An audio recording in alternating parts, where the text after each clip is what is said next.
Robert, you were interested in talking about, as I understand it, we were going to talk about how Buddhism moved from its central, when it was first taught by the Buddha in India. Later on, it moved to other countries over time, and it kind of changed as it went to different places. And this was brought about to a great extent travelers and merchants and missionaries, people that deliberately went to convert people to Buddhism. The Silk Road or Silk Route was a major highway in this, although people, I'm sure, also went by sea and traveled other ways. Um, and you also were interested, you sent me a link to something about the Shaolin practices in Yeah. China. Yeah. Well, let me just go talk a little bit about Buddhism's origin. We talked about this last time about the Buddha teaching and everything. So after the Buddha founded the Sangha, after the Buddha founded the group of people to practice Buddhism and preserve it, he, as all of us do, died. In Buddhism, they say he entered peri-nirvana, and almost immediately, without him as the central teacher, because when he was alive, if you had a question, you could just ask him. And he always was ready to answer questions. In fact, they say before he lay down to die, because he knew he was going to go soon, he said, are there any questions, basically? He asked like three times, do you have any questions? And he said, follow the rules that I laid down. Just stick with the rules and you'll be okay. I mean, I'm paraphrasing, but almost immediately things began to change, and you couldn't have the Buddha step in and say, no, no, no, don't do that. And you know how it is, if the boss is gone and somebody says, hey, the boss wouldn't like that, well, who are you? You're not my boss. I'll do it the way I want. So almost immediately there was some concern that Buddhism was going to change. So there was a meeting, First Buddhist Council, where they got together and they decided that, these are the rules. And unfortunately, people have their own opinions. Tended to be a split off between groups of monks. It wasn't anything like the Catholics and Protestants, but it was just some monasteries and some groups of monks tended to practice in certain ways. Others tended to emphasize other bits. So there was a divergence. But then Buddhism started traveling. And that's when you got really, really big changes. Because when you're very, very far away from the source of the teachings, and especially if there's just a few of you, and maybe what you've got, like later on when they started writing stuff down, maybe you just had books. It's not the same as having teachers and monks and universities. They had Buddhist universities and schools and stuff. So you could drift into odd ideas. And another factor is when people hear a religion, a new religion, they tend to make it kind of like their religion. When Buddhism first came to the West, the first thing people did was start comparing Buddha to Jesus. And the thing is, a lot of what the Buddha said is very Christian. Don't hurt people, practice virtue. I always I used to say when somebody was talking about, their Christian parents might not be thrilled with meeting a Buddhist if they met me. And I said, well, I don't know any Christian that's going to object to meeting someone who said that he's not going to kill, lie, cheat, steal, or get drunk. These are all things that most religions will support. You want a healthy society and happy, healthy, moral people. So we started comparing, and that there was this whole, there was a poem, The Light of Asia, and G.K. Chesterton, the Catholic apologist, thought very highly of Buddhism because he saw a lot of similarities. But Buddhism is not Christianity. In the same way, when Buddhism went to China, a lot of Chinese people conflated it with Taoism. Now, there's a lot of things in Buddhism that are similar to Taoism. And Taoism was founded by a guy named Lao Tzu, traditionally. And a lot of Chinese people, when they met these Buddhist missionaries, they said, oh, we've already kind of got this. This must be stuff that you heard about from Lao Tzu, but you got it wrong. He didn't quite mean that. And it took a while for some people to realize that Buddhism really, although it's similar to Taoism, it's really asking different questions. It's looking for different answers than Taoism. Sort of like Christianity is has a lot of similarities to Buddhism in some ways, but it's Christianity has different questions, different goals. So as it moved out, it changed very radically sometimes because, well, let's get to Tibet because everyone's interested in Tibetan Buddhism. In Tibet, when Buddhism got there, it ran into what's known as the religion of the Bon Po, the priests of the Bon religion, and the the indigenous Tibetan religion seems to have been basically a kind of jumped up shamanism, right? They talked to spirits. They did this through inducing ecstatic states in their minds, and they would do this with weird yoga exercises, drugs, extreme ascetic practices. Meditating stark naked in the cold, fasting.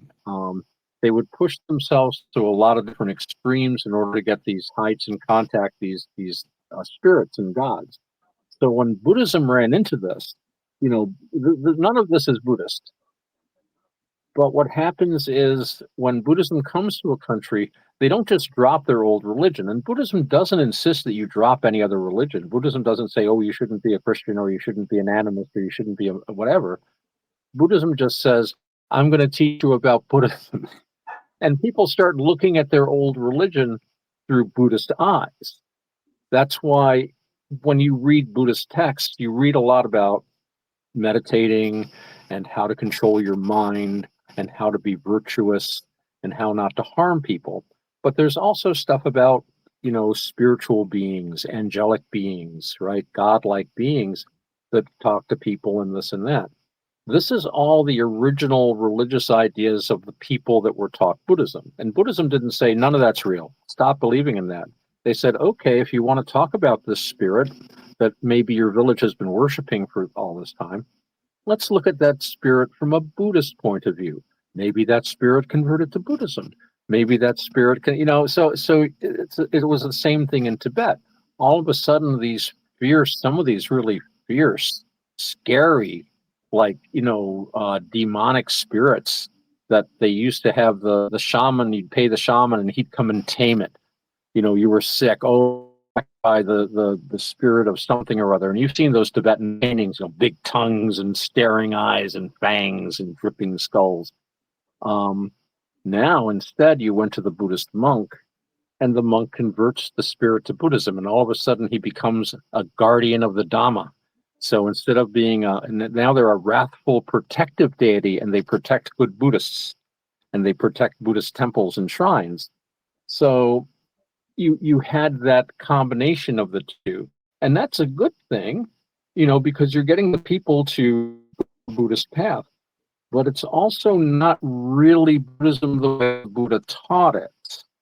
And I've often said the Buddha would not recognize, I think, a Buddhist monk from Tibet with the hat and the human thigh bone trumpet, and they would sometimes use human skulls for drinking vessels, and they would drink occasionally, which is, again, a complete no-no in Buddhism.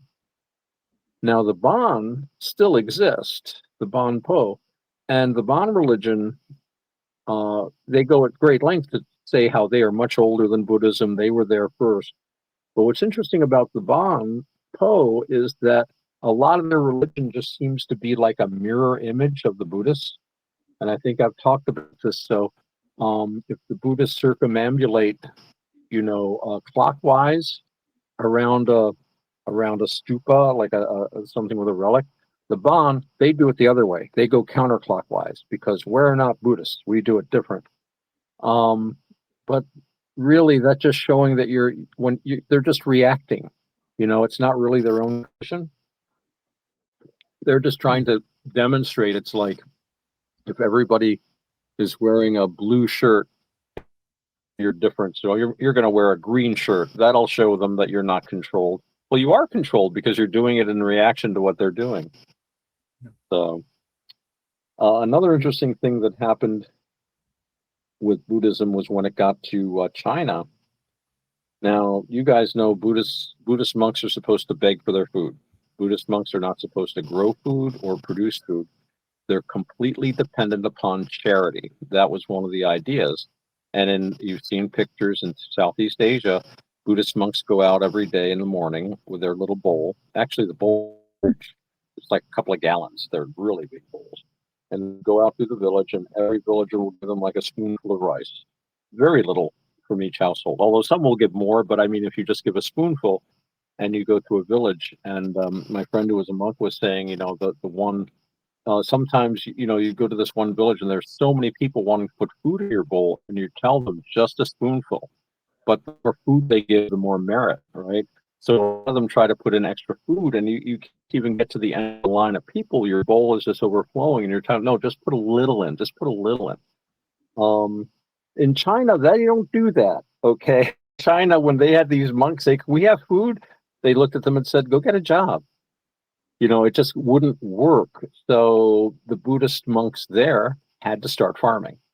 They actually had to start, and again, that is a big no-no when it comes to the rules of monks, but it was something they had to do for Buddhism to survive there, so it changed. And that started the whole vegetarian trend of Buddhism, because if the Buddhists were going to start growing food, well, that was breaking a rule bad enough, but there's no way they could have animals, because if you're killing animals, that's a complete no-no. So that all their food had to be vegetarian. They weren't allowed to process animal food.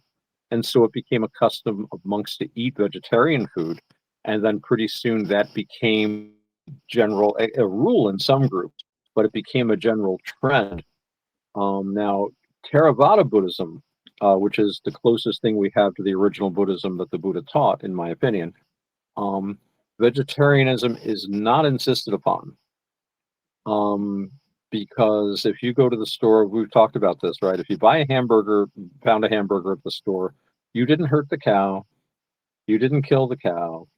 There's no bad karma for you just because you eat the meat. In fact, you don't want the meat to go to waste. Now, if you decide you want to be a vegetarian, you do get karma points for that, I believe. There's nothing wrong if you say, I'm going to be a vegetarian with the intention of causing less suffering. That's a good thing. It's not a bad thing. But you don't get any points off just because you have a hamburger, as long as you didn't kill the cow, and as long as somebody didn't kill the cow just for you. It's like, Robert and Roger are coming to dinner. I'm going to kill this cow just for them. And then they tell you, I killed this cow for you. Then you have to say, no, I can't eat that, but I'll have that hot dog instead. Um, so it's a little complicated. So yeah, as it moved and often along the Silk Route, and that's an interesting point too. I don't want to forget that, because one of the interesting things about Buddhism was, and this doesn't get much emphasis, but when the Buddha founded his Sangha, he called his teachings the noble, right? The noble truths, the four noble truths, that he has a noble path, and that the Sangha is the noble Sangha when they attain to enlightenment. Um, so noble means Arya, right, in Pali, from which we get the word Aryan, and it had to do with a class of people.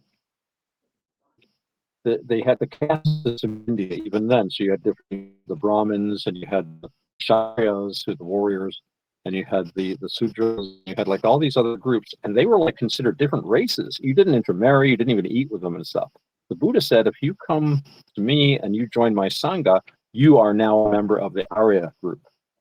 In other words, your race doesn't matter, where you came from, your background. If you come here, you are a noble one. It was really a way of kicking over the caste system. And that was one of the reasons Hindus didn't like Buddhism in some ways, because you could be any race, anything. If you come to Buddhism, you're a Buddhist. And that's that. And they took no notice. In fact, I remember one Buddhist teacher saying that, one of the basic meditations of Buddhism is you contemplate the body. You contemplate 32 parts of the body, and you realize that it's just a sack of skin. And why would you take pride in something that's going to go away anyway? And you probably had millions of sacks of skin that you've worn, and it's just full of pus and blood, and it gets sick and it gets old. Why would you take pride in that just because it's particularly tall or short or a certain color or a certain, background or certain anything? My ears are better than your ears. Well, they're just ears. So, in a Buddhist sense, taking any kind of a pride like that is silly. And again, this undermines authority. In ancient India, the caste system was all about, well, what caste, it's like, we are better than you and we have a right to rule you. Don't you question that. And here comes the Buddhist, like, none of that matters. Just be a Buddhist. So we have paintings along the Silk Road where they show an East Asian monk receiving a teaching from basically a Caucasian monk.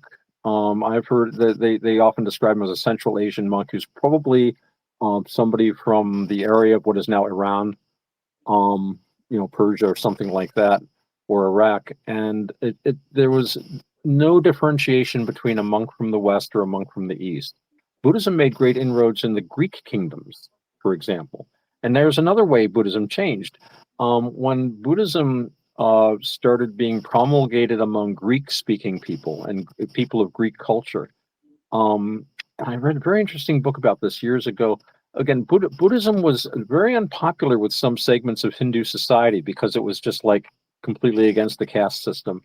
So when when some of the people from these Greek states in India started getting interested in it, sometimes it was very powerful people, warriors and kings. This boosted the Buddhists' cachet. It made them. It gave them more.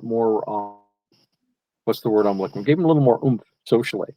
And one of the things that the Greek Buddhists did was they started making statues of the Buddha. And you guys have all seen these Buddhas. They're called Gandhara. It's called the Gandhara period of art.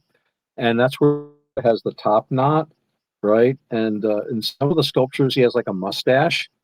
Now, none of this has anything to do with the Buddha did not have hair. We shaved his head just like all the other monks.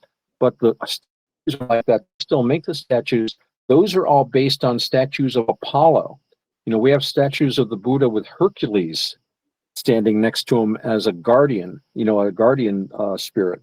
So Greek people started that whole thing of statues, and it was eagerly seized on because before that, all Buddhists used to represent the Buddha was an empty chair or the Bodhi tree, which we've talked about, the world tree, or just a footprint, which is my favorite. In other words, this guy was here. But the Buddha said, follow the Dhamma. They said, what do we do without you? You look at the Dhamma, and that's like having me. If you can practice the Dhamma in accordance with the Dhamma. So again, another change that happened to Buddhism because it traveled. And we know that there were Buddhists in the Roman Empire. We found inscriptions. I think they found some inscriptions in a cemetery in Egypt somewhere. And again, Europe was trading through the Silk routes and through the sea with India all the way to China. So it's not surprising. And it wasn't just Buddhism that got spread along the Silk Route. You had Christianity spread as far as the Nestorian Christians were spread as far east as China and all over the place. All kinds of cool little religions were able to find homes in new places.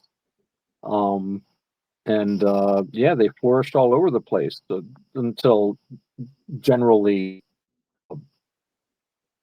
Muslim invaders would like to sweep through and kill everybody. But for a long time, for a long time there was a flourishing all around along the Silk Road. They found some amazing libraries. They found this one amazing library along there. They're always finding inscriptions. It's just fascinating how ideas spread. But they do change a little bit and they adapt. So now to my mind, for me, and I think this is because I'm a Westerner, just like we all are here, and probably most of the people listening. We've been raised in a society that tends to kind of shy away from anything supernatural, tends to shy away from anything spiritual. We tend to be very scientific and reductionist. So, What does that for mean? me, what's that? What was that one word you just said? I, science. Reductionist? Yeah, what does that mean? Well, that means reducing everything down to just physical processes. So you're reduced to nothing but a brain and some what do you call hormones and chemicals in your blood. And it means basically you don't think that there's a soul, you don't think that there's a spirit, you think it's all just mechanical stuff. It's all reduced down to physical things. And a lot of people think that. And they're taught that, the only thing real is what you can measure in a lab, and if you can't measure a soul, well, that's a nice thought. Maybe there is one, but a lot of people don't take it seriously anymore the way they used to. People used to walk around knowing they had a soul. They were raised with the idea that you're a spiritual being. And the thing is, I really think we are spiritual beings, but we've been taught not to be. There was a great line that Bootsy Collins said. Here's the wisdom from a musician. He said, "We are all fallen sons of property who have, we are all sons of prophecy who have died in the spirit and been reborn in the flesh."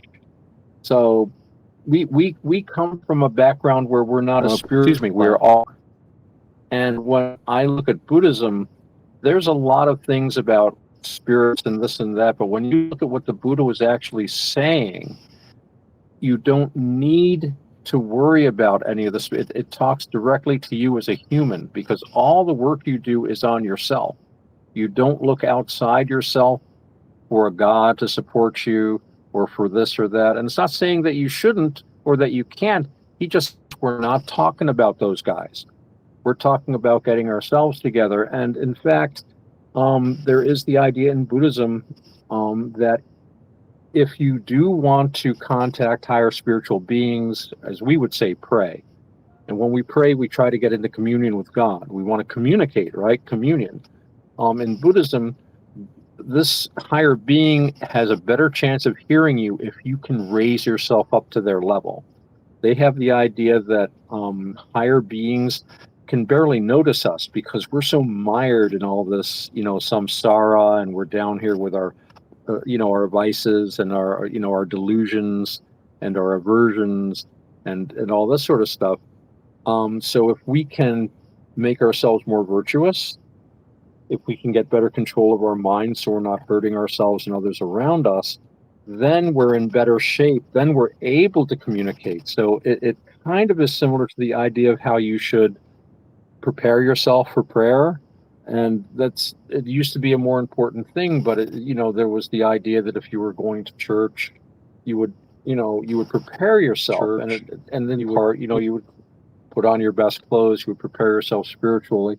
And then the whole idea of you make a confession, you take communion, it was all steps of preparation. So in Buddhism, the idea is the preparation isn't external, like having a drink of wine or having a confession. The preparation is inside yourself, making yourself purer so that you can talk to a purer being, kind of deal. But a reductionist is someone that doesn't, they can't, it's hard for them to believe that. And they think that the world is just what you see in front of you. And when you die, that's it. So you might as well grab what you can. I mean, that's the end of that philosophy. And its ultimate expression is in the phrase, nothing is true, all is permitted. And that sounds fun, but it's so dark and useless, and it just takes you down. How did we get onto this subject? Robert, you're taking us there. You're good, Robert. Well, okay, I have something I want to ask you. Okay, Sure. To be a Buddhist, don't you have to have the mind as the Buddhist? Where you have to comprehend, if I want to be a Buddhist, what do I recognize to be a Buddhist? Okay. Well, and yeah, and just not that your soul, your mindset, right. Well, you have to set. I think this is interesting because I was talking about this with other people a while ago with some other Buddhists, and we were trying to what makes a person a Buddhist in America, because America is a different country from India and it's a different country from China. different country from Japan and the Hellenistic kingdoms. And as I was just saying, Buddhism does change a bit because people are different. And the idea is you don't want to lose the core of the teachings. And that was the idea, I think, behind Navakavada, which Navakavada Buddhism is sort of a little in joke, but it's also kind of serious, just very informal, but just people who consider themselves Buddhists trying to figure out how we can be Buddhists in the modern world. And I would say if a Buddhist is someone who, well, first of all, the mindset you're talking about, like why you would want to be a Buddhist, right? I take it as Uh, what you mean. Why well, you'd it's want. not that, but okay, to follow the line, the the line up to be, if you're able to be, if you understand what is it to be a Oh, okay. Buddhist. The mindset. You right. Well, a Buddhist is someone, I think, and we were talking about this. Just looking at what you're doing, and Buddhism is all about what you're doing. Remember, it's all about action. It's not about who you are. It's about what you're doing, because what you're doing is what defines who you are. So we're going right to the source. So a Buddhist is somebody who follows the five precepts. And the five precepts we've talked about before, the first one, they call it ahimsa, which is translated as being not harmful, not harming, but especially not killing. So you don't kill living things. It's okay to kill plants, but you don't, you try not to. Um, and I think I've talked about this before. In Buddhism, it's about what you intend to do, right? And that made it different from other religions. So if you walk across a room and it's dark and you step on a bug and you kill it and you didn't even know the bug was there and you certainly didn't try to kill it, there's no fault for you. There's no blame because you didn't intend it, right? But if you say, aha, I'm going to go step on that bug, and you have the intention to do it, and then you fulfill the intention, so you don't cause harm, you don't kill, right? But you don't do it intentionally, like I said. And you don't lie, you don't tell lies, steal, you don't take that which is not offered, you don't engage in illicit sex, right? You don't cheat. You don't cheat on your spouse, you don't get other people to cheat on their spouse, and you leave underage people alone. That was the specific rule. And the fifth precept, you do not drink alcohol, and you avoid anything that's going to intoxicate you and make you heedless. And the rule about alcohol is the one that most Americans have trouble with, although the lying one is another one. But most Americans have trouble with it. And I remember Punadamo, Ajahn Punadamo, in one of his talks, someone was asking him about that. And he's like, someone said, well, what about a little bit of alcohol? And he said, you look at it like this: would you want a little bit of excrement in your mouth? He said that the breaking the precepts is like eating excrement. Do you want even a little excrement? Just a little? No, no, you stay away from it. So a Buddhist would be someone who would act in this way. He would not. He would try his best not to cause harm, not to kill, not to lie, not to steal, not to cheat, and not to drink. And Okay. so that's gonna be the basic Buddhist path for a person. I mean, there's more things you can do, but if you do, and in Buddhism they say if you do those five things, that is basically going to guarantee more or less that's what it is, and you will be born as a human being the next time you're born All if right. you do And those I have things. another one for you. Okay. You know how when you walk up and you can feel attention in the air Uh huh. and they get hostile towards you, Uh huh. but you know not to react, not to show anything, because that, like, would this progress? You Yeah. would rise from it. Mhm. And what I was referring to as well too, what are the things, specific things that any Buddhist nationalities or whatever that is acquired to you for you to know about being a Buddhist? What is the things, like you got to control your emotions? You know, you got you. Right. Okay. Yeah. Oh, I see what you mean. So what are the basic Buddhist Yeah. practices? Yeah. Well, meditation is the big one. There are other practices that go by country. There's a Buddhist calendar, and it's usually lunar. So Buddhists celebrate when the Buddha gave his first sermon, for example. We just had that. Um, when the Buddha awakened, and these are festivals that I'll tell you the truth. I believe that depending on there's more than one Buddhist calendar. So the festivals can be a little different in different countries, but it's all the same thing. But as far as the inner work goes, um, meditation is the big one, and meditation is its own topic, so we won't go into that. But yeah, the idea is that your mind is the most important thing that you have. Okay, everything that happens to you, everything you do, all goes through your mind. And most of the time, we don't pay too much attention to our mind. That's always been my problem. I just do things without thinking about what I'm doing. So, Buddhism is about getting control of your own mind better because, we do, we're unhappy a lot of the time. We're not happy with what we do. It's stressful. And we look outside ourselves all the time. I think I told you the story about how I go out with a girl and then we break up. And I go out with another girl, we break up. And eventually I noticed we're breaking up about the same stuff. I'm doing the same thing. I'm just repeating the same patterns. Maybe it's me. And then I decided instead of, blaming this or that or looking outside, if I had an issue, I would look inside myself and say, why is this bothering me? How can I change what I'm doing to make the situation so bad? And then the next thing you know, I've been married for 30 years. So it was, whoops, that was the married for 30 years alert. No, my other phone reminding me of something. So you want to get a hold of your own mind if you can. And we do this by looking at how our mind works. And that's tough to do.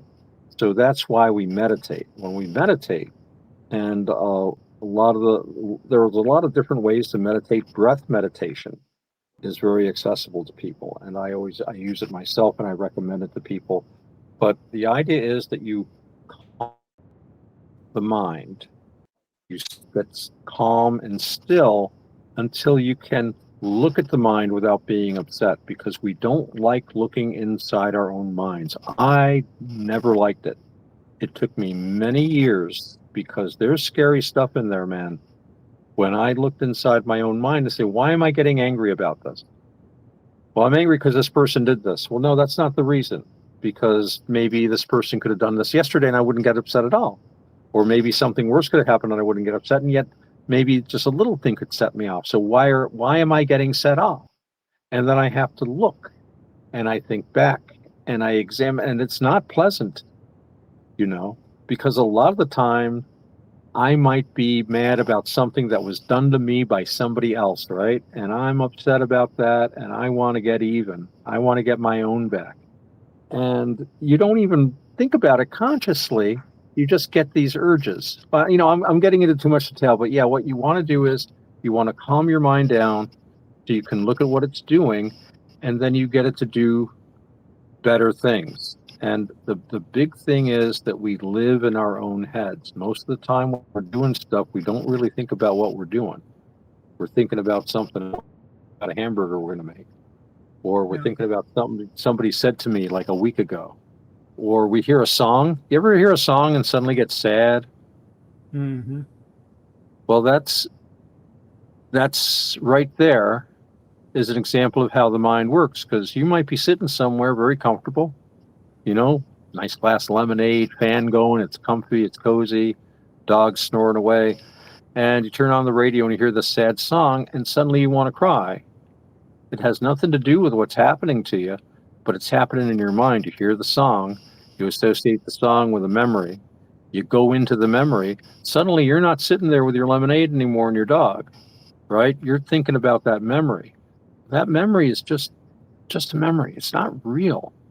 It's real in as much as you make it, but you're making it. And you don't have to think it if you don't want. we think we have to think these things. I heard the song, I have to think that. No. Well, first of all, you can turn the song off, and that's what I do. I don't listen to much music. I play music, but I don't listen to a whole lot of music, except, of course, Roger's wonderful creations on Suno, Yeah. or Bob's wonderful creations, because it takes you and you lose control, and it Yeah. can make But you cry and laugh. So yeah, you want control. I'm sorry, I didn't mean to go on, but okay. But and something else too. But if you let the music then turns into controlling you hmm in ways that not it serves no purpose, and mind over matter as well. You know, hmm hmm you got and like when you feel when how you say when you feel a certain thing, hmm your emotions and your mind, the two hmm there works as well. And people, they I guess they don't seem to realize that, you know, you yourselves got to keep it all in check yourself without yes, harming yourself or harming anyone else. yes, yes, very true, and it's very difficult to do, and most of us have never even thought of it. We don't think about it in our society, and it's interesting because when you're looking at how to put this, when you're looking at the mind, um, it's so important to realize that a lot of what we do is has very little to do with what we're actually experiencing. It's like I was saying about, I think of something someone said a long time ago that was mean and I can get upset. I can also think about something that happened a long time ago or something, and I can laugh and think that was really cool. But they're both kind of delusions because they don't have anything to do with what's happening now. And one of the things about meditation, and you probably heard about this, I've heard it called mindfulness, although that's not really a good term for it. But basically, when you meditate, you try to pay attention to the moment right now, just what's exactly in front of your face, just exactly what you can hear, and not think about anything else. You can usually do this for about 5 seconds, in my experience. It's not easy to do. Yeah, but what you Um, call like if you're like in your chair and you uh-huh. pitch quiet in your house, but you hmm close your eyes, you take a hmm deep breath in, hmm and you, and then nothing you know, you're like you're going into a thing where you're relaxed, but you're Yes. meditating both your mind Well, and everything else. well, when you do that, okay, one of the things about meditation is that it has to do with focusing the mind. Mm. Yeah. So you can sit there, and I mean, there's a lot of different things you can do as far as exercises go. And yes, you sit, close your eyes, and you breathe slowly and deeply, and that will help you relax. And but while you're doing that, again, there's a lot you can do with your mind while you're there. So you've got your body at rest. You're not doing anything. You're not driving a car. You got no responsibilities except to sit there. So the mind doesn't have to think about anything, right? You can think about whatever you want without it. It's like, if you're driving a car, you got to think about that. You can't decide I'm not going to. So Yep. so when you're sitting there, you can choose your they call it a meditation topic, right? And a really good one is while you're sitting there, you concentrate on your breath. That's what you notice. That's what you watch. You don't force the breath, but you just, when you breathe, then you notice that you're breathing in. And when you breathe out, you notice that you're breathing out. And you kind of like look and see, how does it feel as I breathe? Is it comfortable? Because you can change it. You can breathe a little deeper. You can breathe a little softer, right? And you can even feel, see, we talk about the breath, but really the breath is energy. Okay. And now this is getting a little metaphysical, so no reductionists here, I hope. But the fact is that we have all these energies in our body, right? that we normally don't pay any attention to because reductionist science tells us they're not real. But there's a really many thousand-year-old tradition that you have energy. When you breathe and sit there, if you pay attention, you can kind of feel energy coming into you with the breath. And the breath is energy. It's oxygen. It's the breath of life. Literally, you need to breathe. I mean, and you do it in your sleep. You do it all the time. It's a constant. It's always there with you. So every time you breathe, if you're sitting there with your eyes closed, pay attention to what the breath is doing and notice, do you feel energy coming in with the breath? Where does the Yeah. energy go? Can you feel it going through your arms and legs? Do you have a pain? Let the energy flow through that pain. But It's the like, tough, go on. well, it's like music as well, a Yeah, Buddhist music.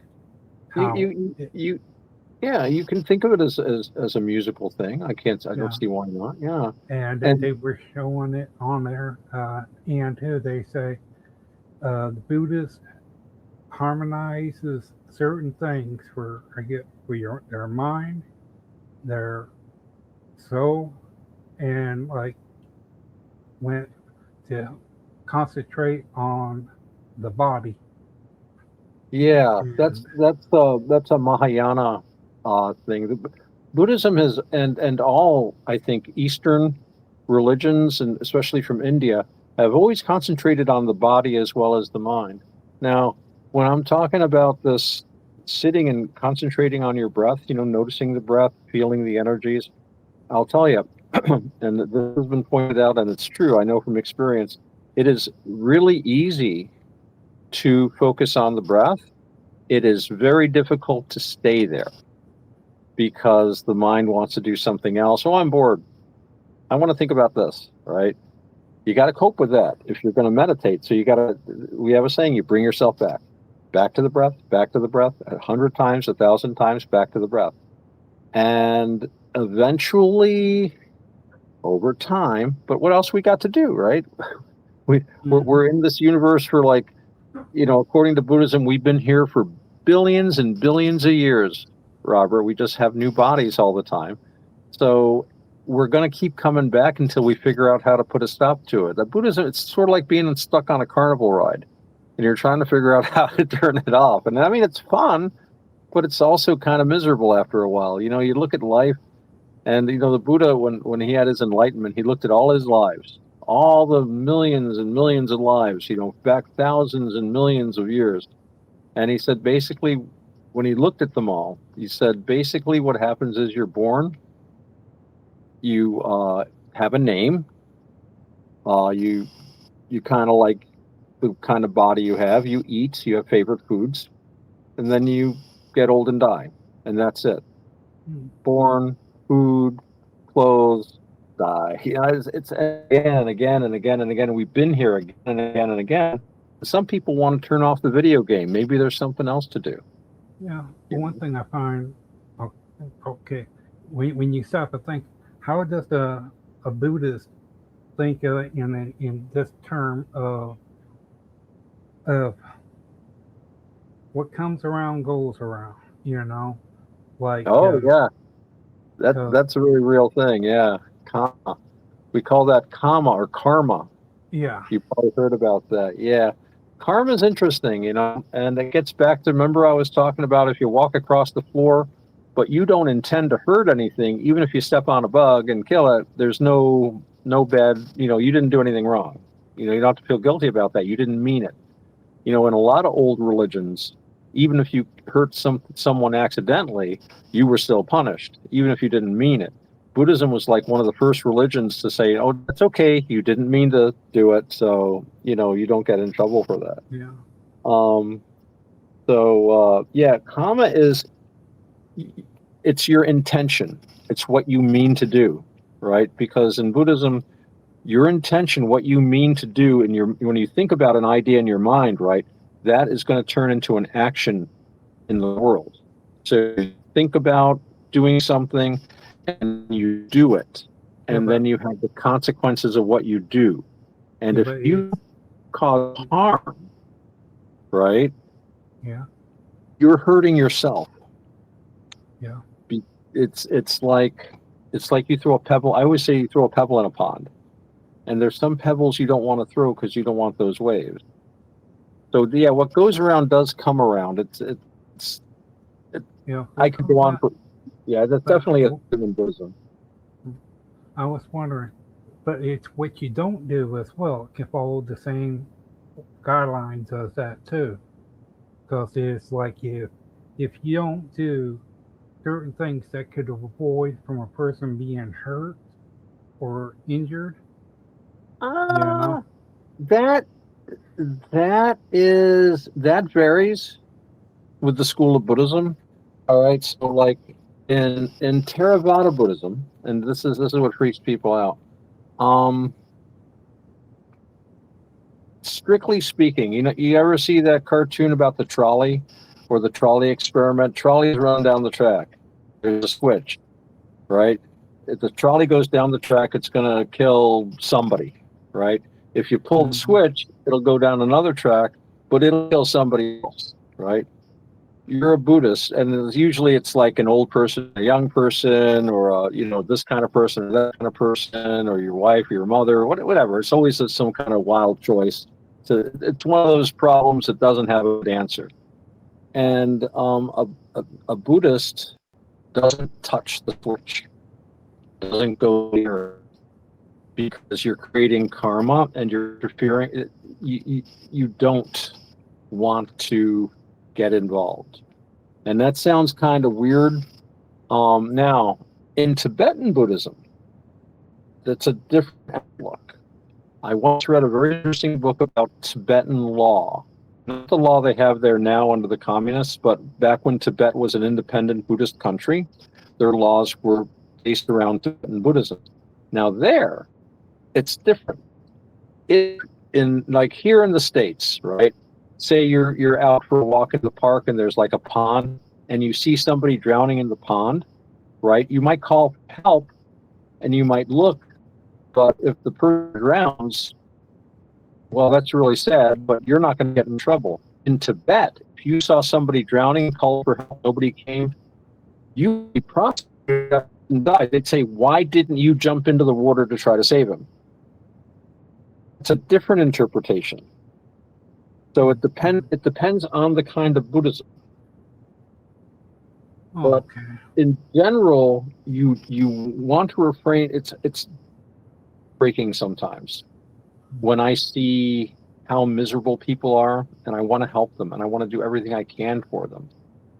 But I also have to be equanimous because those people are there, and because of choices, because of their karma, I'm here because of mine. I can extend to them goodwill, and I can try to help them, but I can't fix them. And I wish I could. And we all have that where we see something and we really want to help and we really want to fix it. But there's a point where you can't, and you have to accept that you can only do so much. Yep. And that's where you have to have what they call equanimity. You just have to just accept it and say, I'm just got to do the best I can. Okay. And And I got one for you. okay, Now, if a Buddhist walking down the street, and right, I know they don't have that much themselves, but they right. witnessed a woman and little child on the side of the road. Right. How does that Buddhist handle that situation mentally and physically? You mean what's the woman and child are poor? Or, yeah, poor, got Well, nothing to. he will try to maybe share with them or advise them to go somewhere. I mean, even if you're poor, you can share something, even if it's your time and your sympathy. He might want to help them that way. That would be. But he probably wouldn't just marry her to give Oh her a yeah, home. yeah, no, no, You no. don't. You can't go. You can't do. Remember, V was talking about how he was helping this guy out, but then he just let him come into his house, and then he turned his house into a shambles and stuff. You do have to draw a line. You Yeah. you should yeah. Generosity is actually one of the most important Buddhist virtues. Generosity is one of the first steps in the training of a Buddhist. In traditional Asian countries, the first experience of Buddhism is putting a little full of in a monk's bowl, being generous. And I heard a full talk one where the guy was saying that when you're generous, and again, it doesn't have to be with money or real things. Also, when you're generous with your time, when you're generous with your patience, when you're generous with your understanding, um, you are wealthy. That's what wealthy means when you have enough. You know, if I've got $10 and I can give buddy $5, it's just $5. But I am wealthy because I have enough to share. And there's people that have a lot of money and they want more and they got to grip onto it. And, you know, they go to the restaurant and they don't tip or they tip really bad because they're afraid of being parted from any of their money. And those people are very poor. They might have a lot of money in the bank, but it's not enough and they're always worried about losing it. And that's a miserable existence. You know, when I go out, I don't have a lot of money, but I always tip 20%, no matter what, when we go out and eat. And, you know, I always feel great about that. And the waitress feels great. And, and it's, you know, Yeah. so yeah, generosity is important. You do want to help people as much as you can, but it's only as much as you can. You don't hurt yourself. You know, here's something that might be related to. I'm not quoting this because I'm not, you know, I'm just a Buddhist layperson. I'm not an expert, but basically the Buddha was talking about different levels of helping people and or helping, right? And there are people that will help themselves but not help other people. There are people that will help other people but not help themselves, right?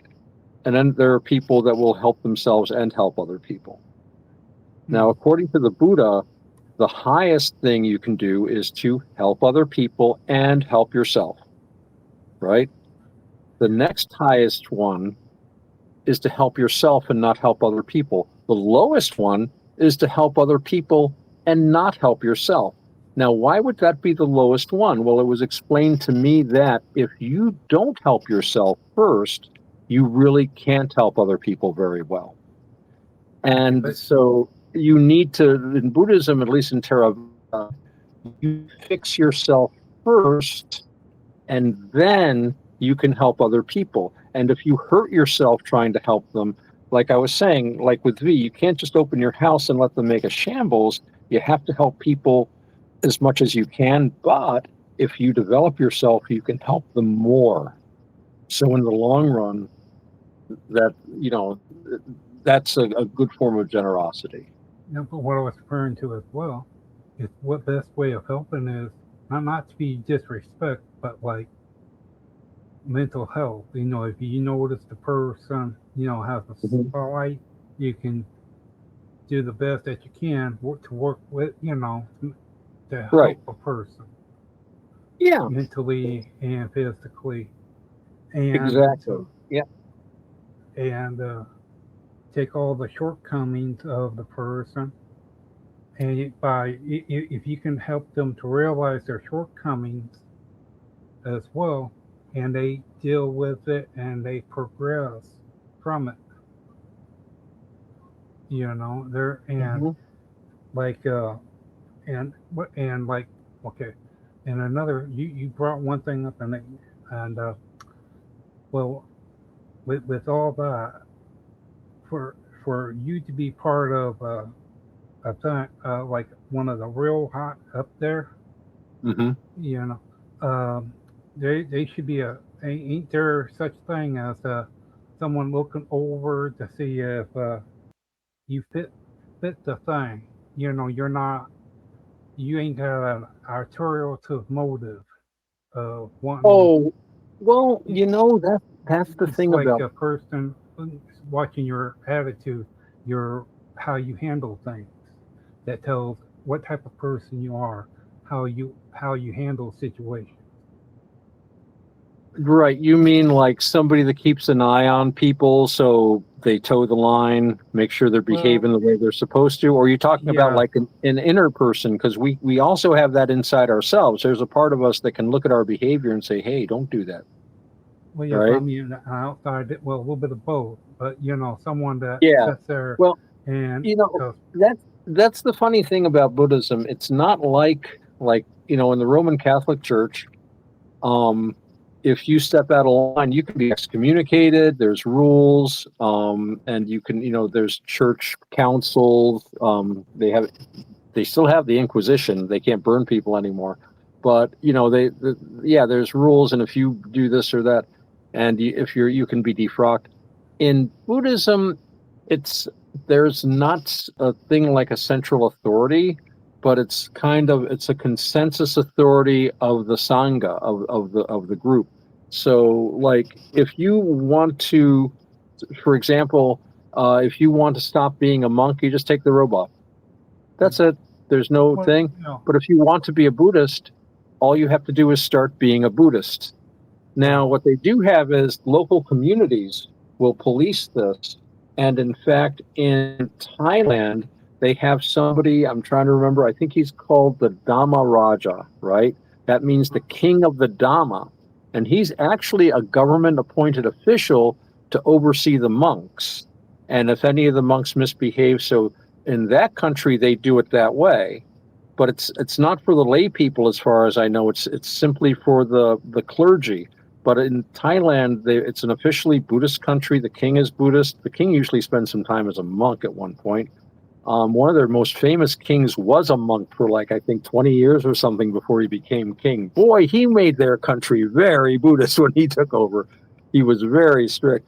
But yeah, so in some places, but overall, these things are handled like if there was a monk who was not behaving right, like you're saying. Yeah.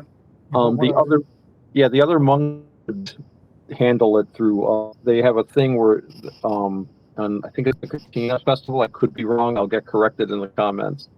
Where, oh no, it's the Rains Retreat. Excuse me.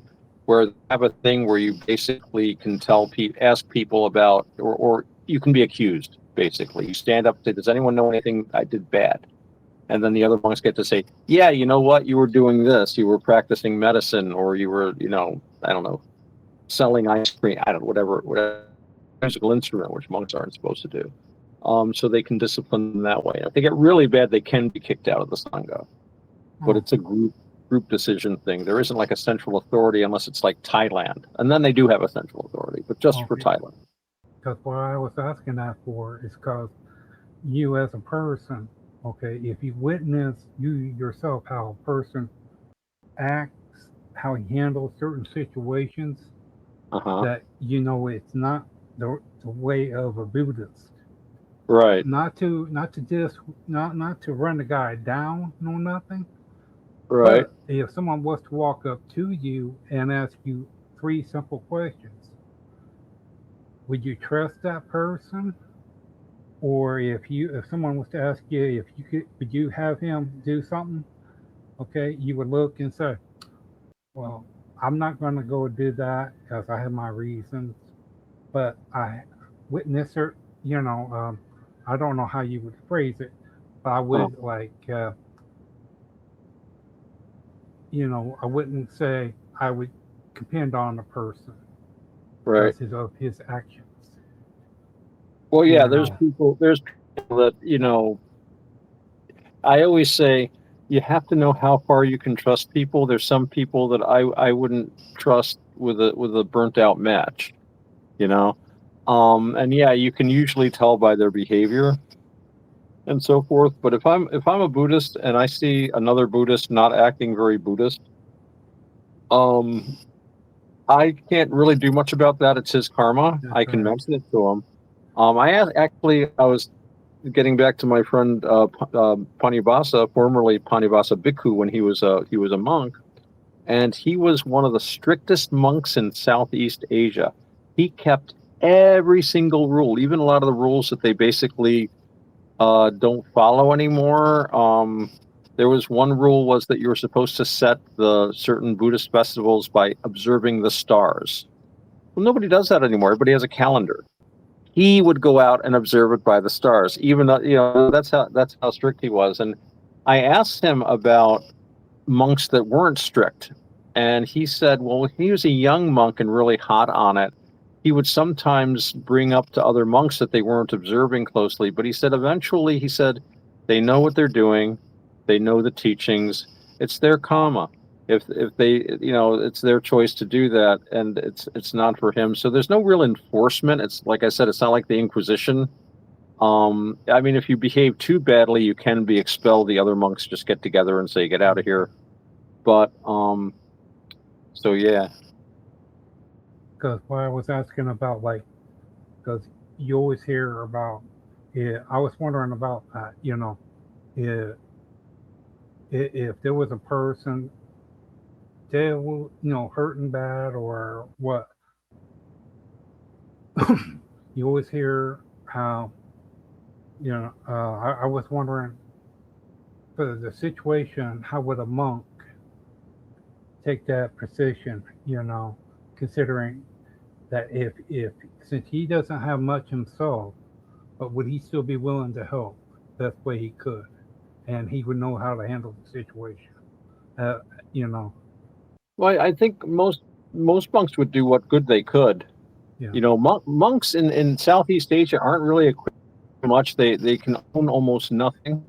They're allowed to only like the robes, and then they get to have like one extra bathrobe or something, or a robe for bathing. Um, they can never really help much um, with like material things, but monks help a lot of people in Southeast Asia with spiritual guidance. And I remember I was really nervous about flying when I was out in California. The first time I went out there, and I had this really long flight ahead of me, and I was kind of like, I'm really worried about this. And my monk friend kind of knew it, so he did a chant for me to keep me safe on the airplane. I don't know if it worked or not, and that's a little superstitious too. It's not strict Buddhism, but I think it works. well, Uh, they were saying that Buddhists they do follow that because it helps them as well too. yeah, every time you do something good, that's merit, and that's good for you. It's good for everyone. And in Buddhism, the more good you do, it's one of the things where when you share like goodwill to other people, when you think that you want them to be happy, and you don't want them to be happy the way they are. You want them to find real happiness, because when people are mean, when people are cruel, they're not happy. They're not acting, excuse me, out of happiness. Yeah, They're acting out of misery. And if they were truly happy, if they could understand how not to hurt themselves, they would stop hurting other people. Mm. yeah. And I So, was wondering yeah, too, uh, like when it comes this to higher other being, religion, can they all do they like work together? Like if there was a thing that like a house raising, that if they all work together and all that, different different. right? Well, it's interesting. It's kind of weird when you look at different religions. I think it depends on the religion. Um, for most of human history, most religions got along just fine, or they basically ignored each other. If you go to India, right, they talk about Hinduism, but Hinduism is a word that was invented in 1814 by the British. Really, what you've got in India is you've got people that worship Vishnu, and you've got people that worship Shiva, and you've got people that worship Krishna, and you've got people that worship all sorts of things, and they have their own temples and their own ceremonies and their own taboos, and they just basically ignore each other. The mythology is all kind of related, but um, that's just so people can kind of have a conversational kind of grasping of each other's religion. But that never really bothered them. And then there were some religions that came out that said you can only believe in my God. And Mm, so you've got Judaism and Christianity and Islam. They have a lot more trouble working with other religions. Buddhism, it, I think that, like I was saying before, the Hindus, again, I'm using it as a very loose term, but just basically people in other Indian religions, but people that were into the caste system, didn't like that part of Buddhism, but it was just to them another religion. But the Buddhist religion is different from most of what we think of as a religion, because most Western religion, like if you're Christian or Muslim or Jew, it has to do with God and how you can understand God's plan, your personal relationship to God. Um, Buddhism doesn't really talk about that. Buddhism talks about your relationship to your own mind and how to change what you're doing in your mind to make yourself suffer. Because, and I've said this before, the Buddha said he taught two things, and only two things. He taught about suffering, and he taught about how you can stop suffering. And suffering is not pain. Pain is when you stub your toe, and that's going to hurt. You're always going to have pain, right, in this life. But Mhm. suffering is when you sit and think to yourself, oh no, my toe. I should never have stubbed my toe. I'm so stupid for having stubbed my toe. Why did I like not? That's suffering. That's where you just work yourself up and worry about stuff. I don't know about you, but I've had several traumatic injuries over the years. I've had a traumatic head injury. I've been shot. And there isn't that much pain, but what hits is the suffering.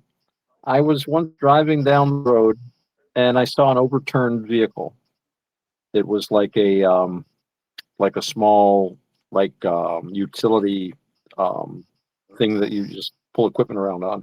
It was overturned, and there was a guy sitting next to it, and there was a whole bunch of guys standing around him. These were volunteer firefighters. This happened at a fire station, and they were all standing around. And the guy had had a horrible injury. His knee was banged up, but you could see the bones underneath and the muscle. And he was just standing there staring at it. And I said to these guys, my first thought is, well, these are firemen. They are 911. But I said, you guys called 911? And they're like, no. So I said, all right, I'll call 9. They were all stunned looking at this guy's knee. And he's just staring at it. He's sitting there. And I could see in his eyes, he suddenly realized that his knee was injured and he just started screaming. Ah! And I was like, I wish I had grabbed him and said, listen, dude, don't look at that. Can't feel anything, can you? You've got so many endorphins going through your body, because we've got natural painkillers. So he didn't actually hurt. There wasn't any pain there to speak of. His body was all doped up on endorphins, but it was the horror of realizing that he hurt his knee. And that's the suffering part. The pain wasn't nearly as bad as the suffering. And I remember, I think I told you guys the story of the time I was shot. And it was an accident. It was a ricochet too, so it wasn't that bad. But I was hit in the face. It was 22 short. It was, again, not a bad shooting, but it was a shot. And I suddenly felt like the whole side of my face went numb, and it felt like I thought I was hit by a water balloon because I was soaking wet. Suddenly, like my arm and my whole chest, I'm like, what the hell? It was nighttime, so I walked under a street light. You know what I saw. I was covered with blood. And that's when it hit. I fell right. I just fell right on my butt. I just sat down in the middle of the road. I just looked and I just dropped. And I was sitting up and I just staring. And two of my friends hustled me off and they fixed me up. Um, but yeah, so the pain you're going to get, but the suffering is usually worse. Remember when they said the coward dies many times before his death. The valiant only taste of death but once. If you're there worrying about something bad is going to happen, you can worry about that for years and waste your energy suffering over it. And then when it Yeah, finally does happen, it's probably not that bad, and it only but happens once. yeah, but you know what else too? Yeah, Wow. like you just said, if you didn't recognize that that's what happened, you would never would have felt the pain, and you never would have recognized the knowledge that what happened. Right. I had no idea. I mean, I would have figured it out when I finally saw. But yeah, the when I didn't know what had happened, didn't put any I didn't interpret. In other words, I didn't put a label on what I was feeling. Instead, I just had these feelings because I was very confused. It's the middle of the night, and what had happened was somebody had fired a pistol. It had ricocheted off the ground, bounced up, and it hit me in the face. And didn't break my jaw. The doctor was amazed. He said if it hit a little differently, it would have broken my jaw or gone through both cheeks, but it landed just right. It was actually stuck in there for a while. But anyway, yeah, I was confused. I didn't know what was happening. I just suddenly felt numb and wet, So I didn't put any labels on it. But when I saw what happened, then, oh no, I've been shot. There's a bullet in me. I started thinking all those things and I started labeling my feelings. And that's when I started getting a little upset. Actually, I was kind of stunned at first because I didn't believe. I'm like, what? It was just like out of the blue. Um, but yeah, you're right because I wouldn't have I wouldn't have had any labels to put on it because I didn't know what there was, and that's an important point, really. So it just shows the power our mind has. Your mind can make you suffer, but that also means your mind can keep you from suffering. So Yeah. yeah. And um, and like well, for people, I know for everything that happens, and they don't stop and think about the repercussions of action, you know, Hmm. Hmm. and can't understand that. Okay, each type of way each religion is okay, and people just don't seem to realize that religion is religion, regardless of what book it's from. Right. Just work together as one, not individual.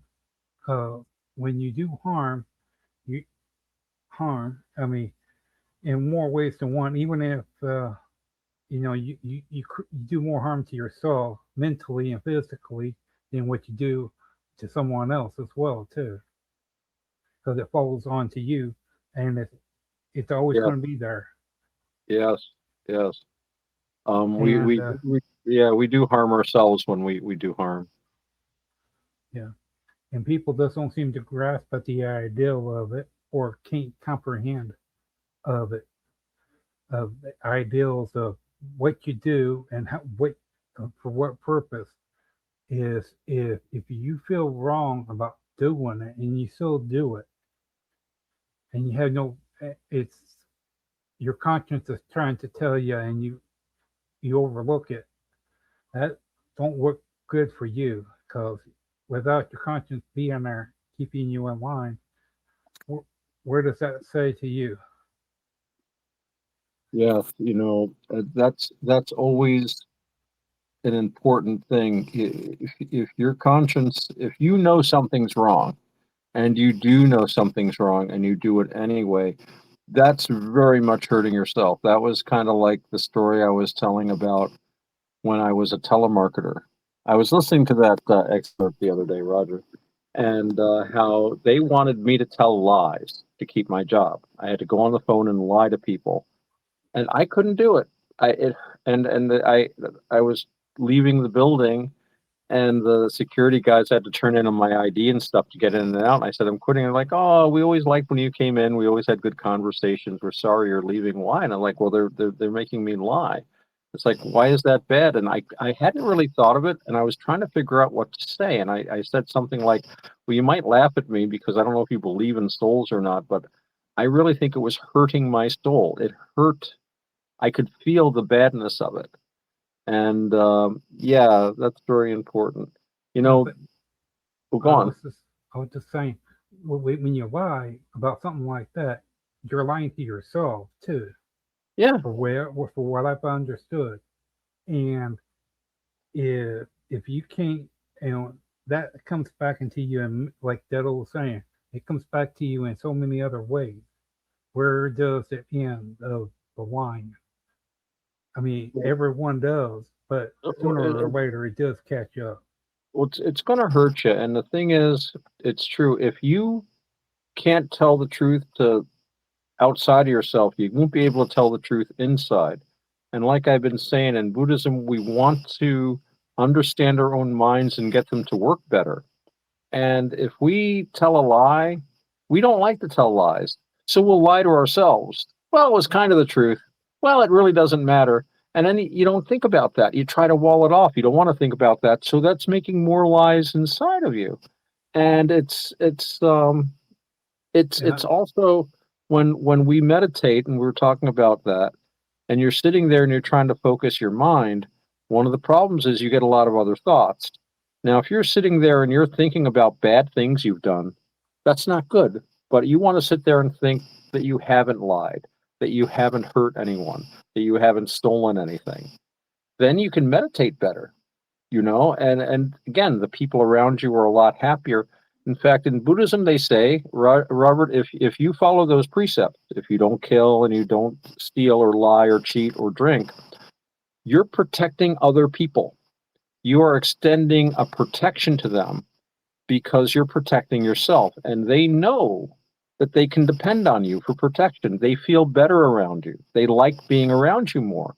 They know that you are protecting them by disciplining yourself. And it also encourages them. They see how much happier you are. And I was saying this to someone else, and when you don't lie, you don't have to remember things. I remember I had a conversation with our friend Bob a while ago, and you guys know I repeat myself.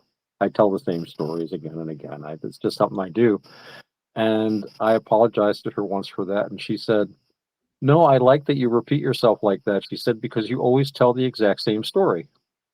And I'm like, "Well, yeah, that's repeating." He's like, "No," he says, "If you were a liar, you would like change the story each time. You'd make the fish bigger. You'd do this. You'd do that." And Mhm. because I always try to tell the truth as well as I can, as I understand it, Bob will say something to me like, "Hey, you know what, Otto? 3 years ago, you said such and such."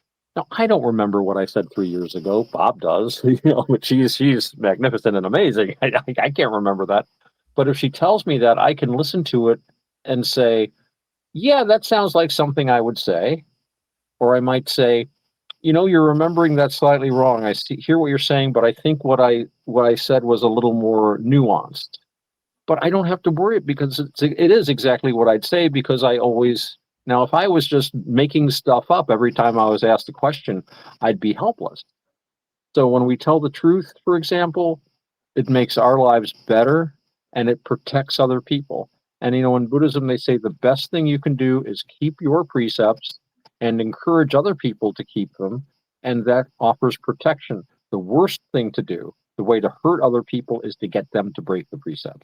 If you Yeah, encourage someone else to lie or drink or steal, that is as bad that's really the way to hurt people. And it's very bad. yeah. So, One other thing too, precepts follows a whole bunch of other things too. Like, okay, when when a person knows, okay, if someone's saying that you said a certain words or you act a uh-huh. certain way, the people gonna know from what they know of you as a person, what you say and how you handle situations, if it's true or not.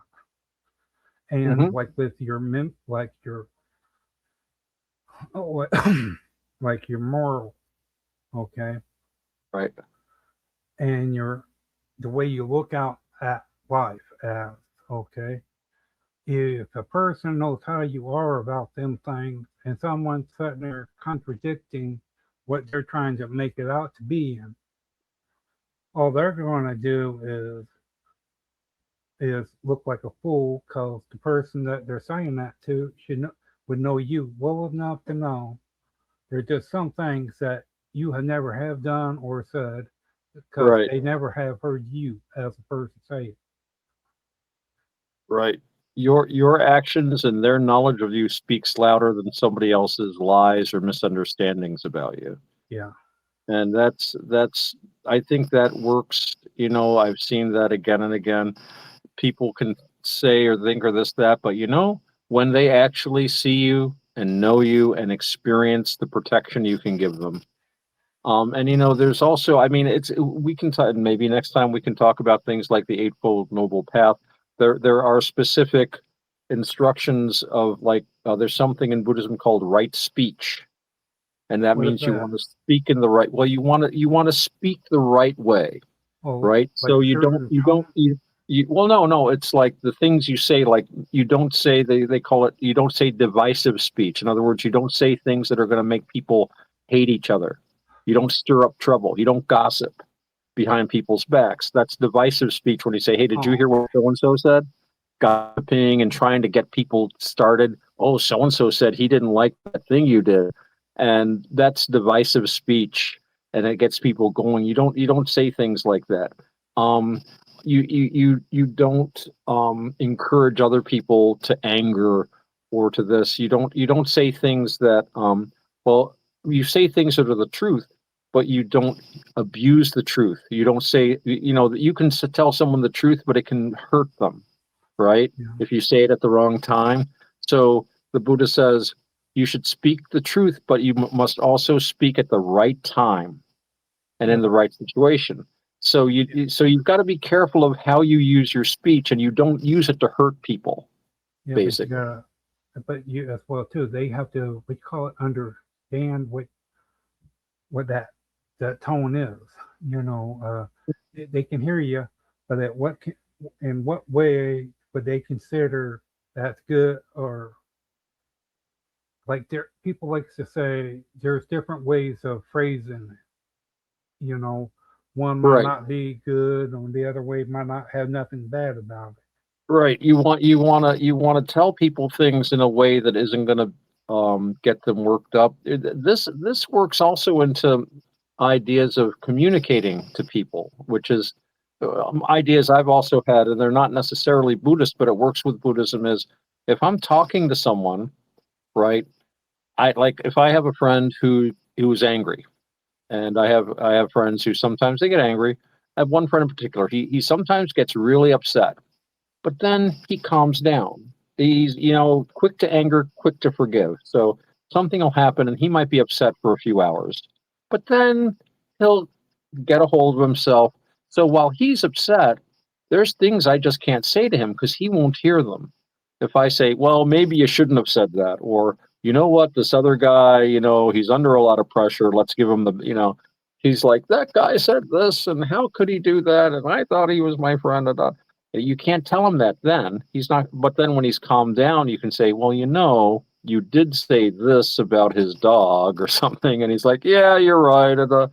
So yeah, you can't tell people stuff all the time. You gotta wait until because it'll make the situation worse. So you've got to judge that, like you said, from their tone of voice, especially when you know someone. Because if you look at it this way, Yeah. if you tell them something when they're not ready to hear it, they're not going to hear it, and you're not communicating. You're not getting through to them. So you want to wait till you can get through to them. So that's a very Yeah. important point. Yeah, yeah, yeah. And they say too, it's not, it's and when a person don't want to take face value on, it's not so much of you saying it, it's that it's coming from you Mm, as well too, mm.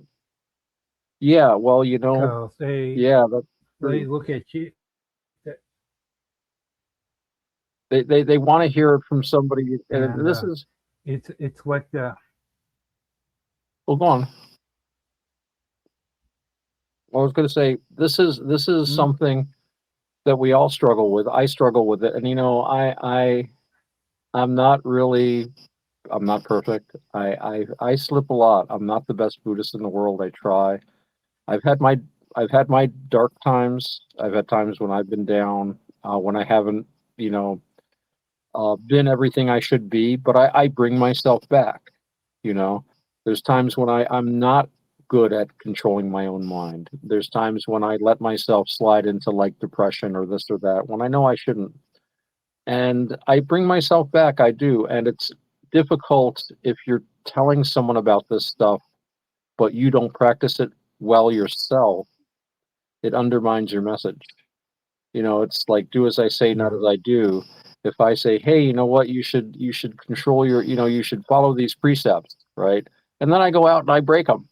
Why are you going to listen to me? I mean, it is this guy. Or if I say, Buddhism can help you cope with a bad situation, and then a bad situation arises, and I don't use the Buddhism. Instead, I just sit there and I cry, and I sit in a pool of self pity. That's not going to impress anyone that and yeah, I've been guilty of slipping. We all are. We're not the And Buddha. We're not the Buddha. But the key is you don't beat yourself up over it. You bring yourself back. Let me go ahead and say something. If you keep this dialogue going with Robert, he's going to have you on here all night long.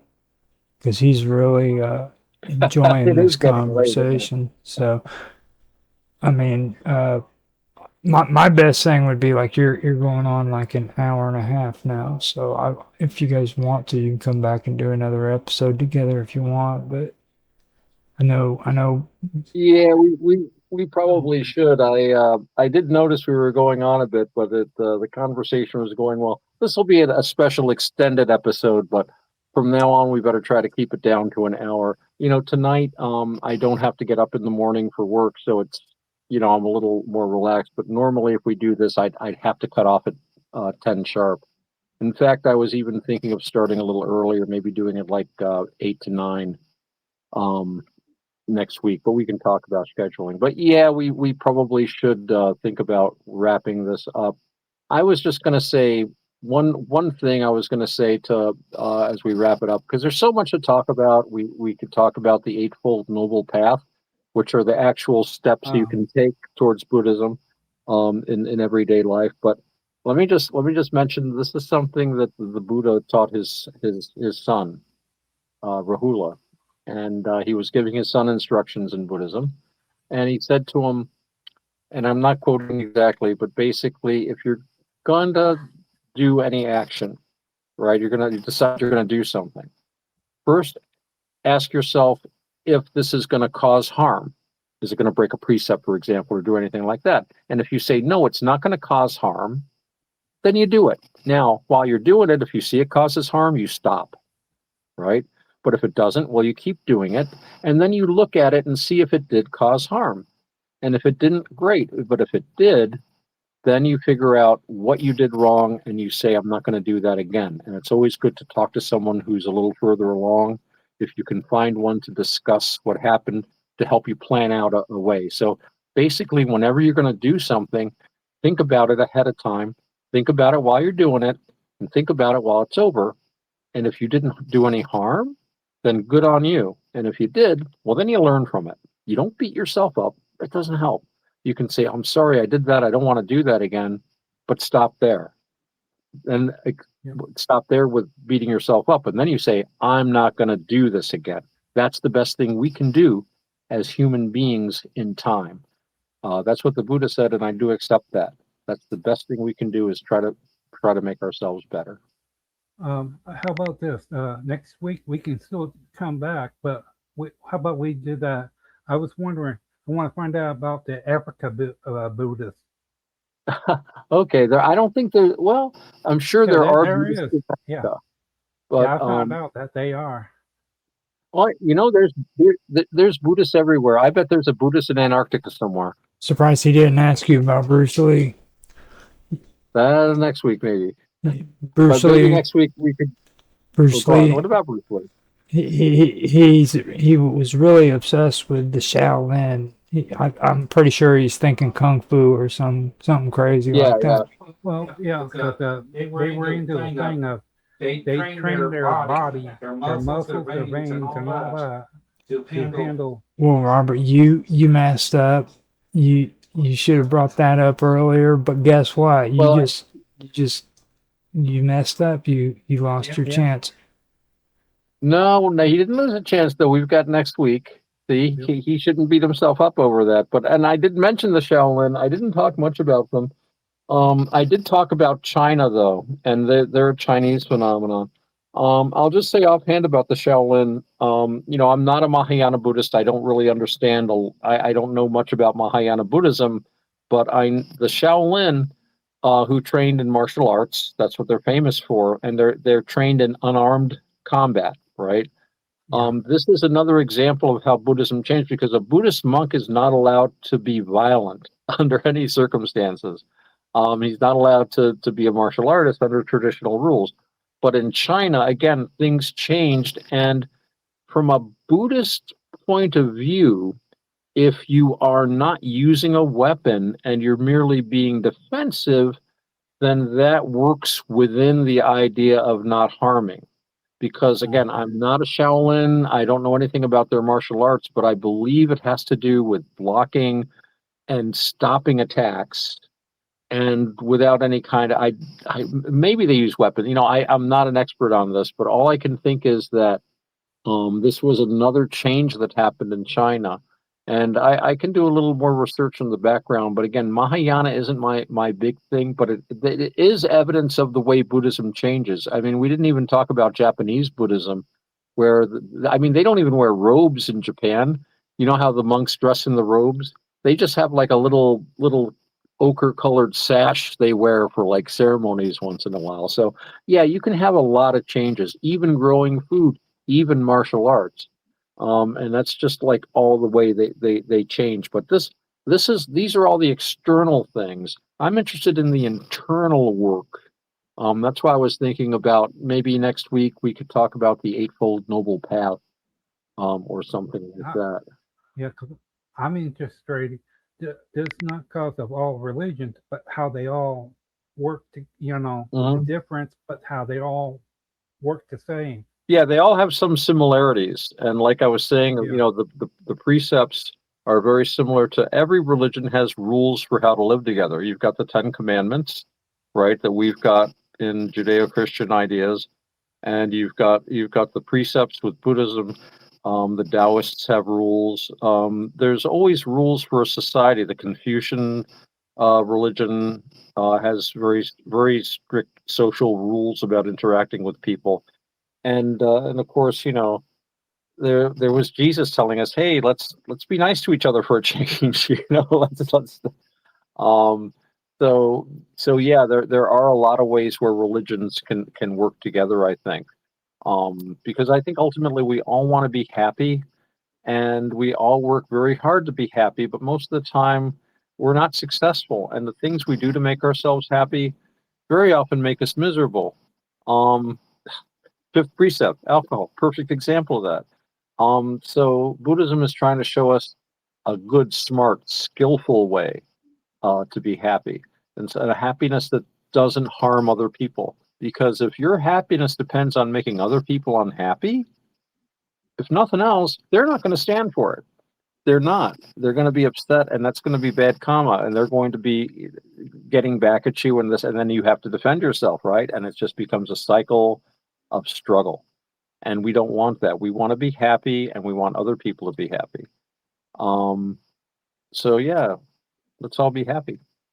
And I think I see. Oh my goodness, Roger! I think I see the signal light from the undisclosed location in the Himalayan mountains where we'll be making our landing at Chambala International Airport very soon. So we're going to have to make our descent. Before we do that, though, maybe we should give our socials. Okay. Roger, you want to do that? You're a lot better than what I am. Roger, the socials. Yeah, with Robert and with me, you can find us on minds.com at Roger_Hanson. You can also find me at Roger Hanson or Roger Hanson at ROGLOL1973. Robert has his own YouTube channel. You can check him out on YouTube at his channel, Robert Hanson. You can also find me at The Wonderful World of Weirdness on Discord, and Roger's Hangout on Elements Matrix, as well as on Teams. If you want to talk to Robert, you can talk to him through all the socials I gave you. So, that's it.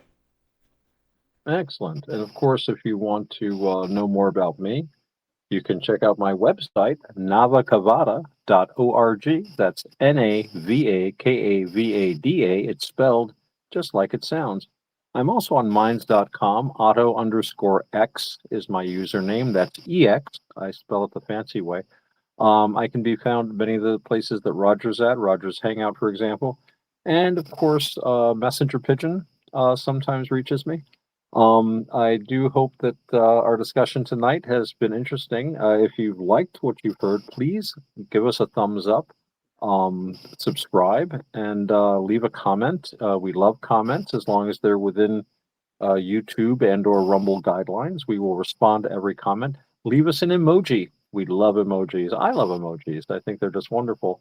And I will say that as far as my discussion of Buddhism, I always give the caveat that my ignorance of Buddhism is vast. I'm sure I very well have made some technical errors here or there. If you've caught me out on anything, please comment. I am always open to correction. As the Buddha said, people who point out a flaw in us should be regarded as someone who is pointing out treasure, because when we see a flaw, we can correct it.